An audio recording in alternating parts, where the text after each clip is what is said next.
ராமாயணத்திலே சுந்தர காண்டம் ஒரு புகழ் பெற்ற காவியம். அனுமனின் ஆற்றல்களை அவனுக்கு தெரிவிக்கும் அற்புத சாசகமே.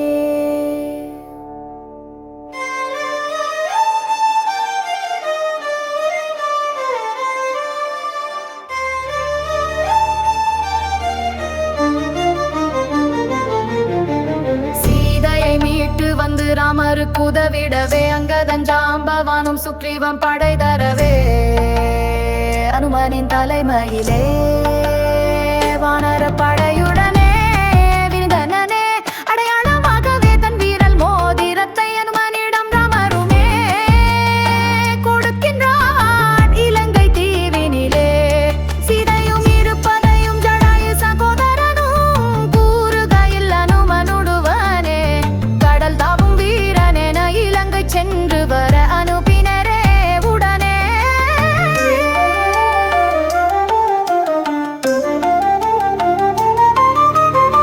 மைனாகம் உபசரிக்க அரக்கியர்வாதம் செய்து சமுத்திரத்தை தாண்டியுமே இலங்கை சென்றடைந்தாரே. அழகான இலங்கையிலே அன்னை ஜானகியே அங்குமிங்கும் தேடிய பின்னா சோகவனத்தினிலே கண்டாரே. மரத்தடியில் ராமனைய தியானம் செய்யும் சீதாவையே கண்டு சித்தம் கலங்கினாரே ஆஞ்சநேயர் அனுமனி. ஜெயராமன் சரிதம் சொல்லி கனையாழி தன்னை கொடுத்து சூடாமணி பெற்றுக் கொண்டார் சுந்தரர் ஆஞ்சநேயர். அன்னையின் கண்ணீர் கண்டு அரக்கர் மேல் கோபம் கொண்டு அசோகவனம் அழித்ததுடன் அனைவரையும் ஒழித்தாரே. வீரமாஸ்திரத்தினாலே பிணைப்பட்ட ஆஞ்சநேயர்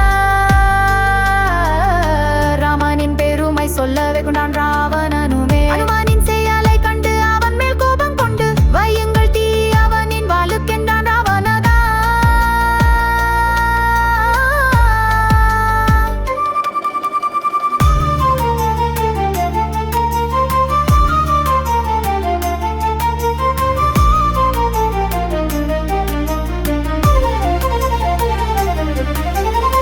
வாலில் வைத்த நிருபினாலே வெந்ததே இலை கடும் அவனே காண்டந்ததரே அழித்தார் அனுமனுமே. அன்னை ஜானகியின் அனுமதியாசியுடன் ஆகாய மார்க்கத்திலே ஆஞ்சநேயர் தாவி வந்தார்.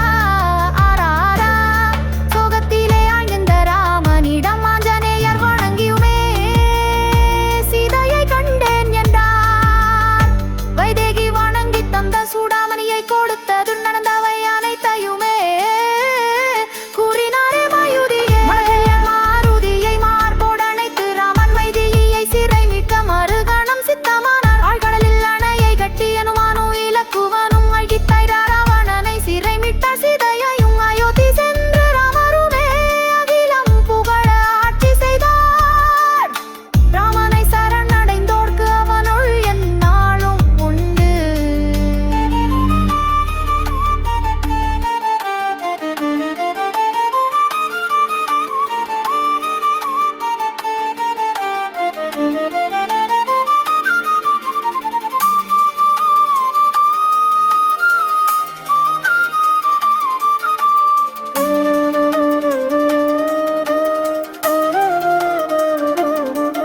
பரிபூரண பக்தனே ஸ்ரீ ஆஞ்சநேயனே கரம் குவித்து பணிக்கின்றோம் வனம் தந்து காப்பீரே.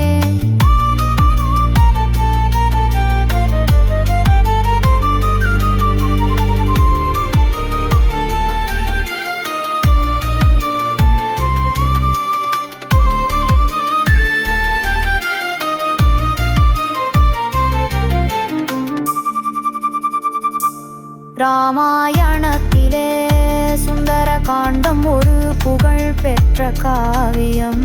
அனுமனின் ஆற்றல்களை அவனுக்கு தெரிவிக்கும் அற்புத சாசகமே. ராமாயணத்திலே சுந்தர காண்டம் ஒரு புகழ் பெற்ற காண்டமே. அனுமனின் அற்புத சாகசங்களையே போற்றும் நல்ல ஒரு காவியம்.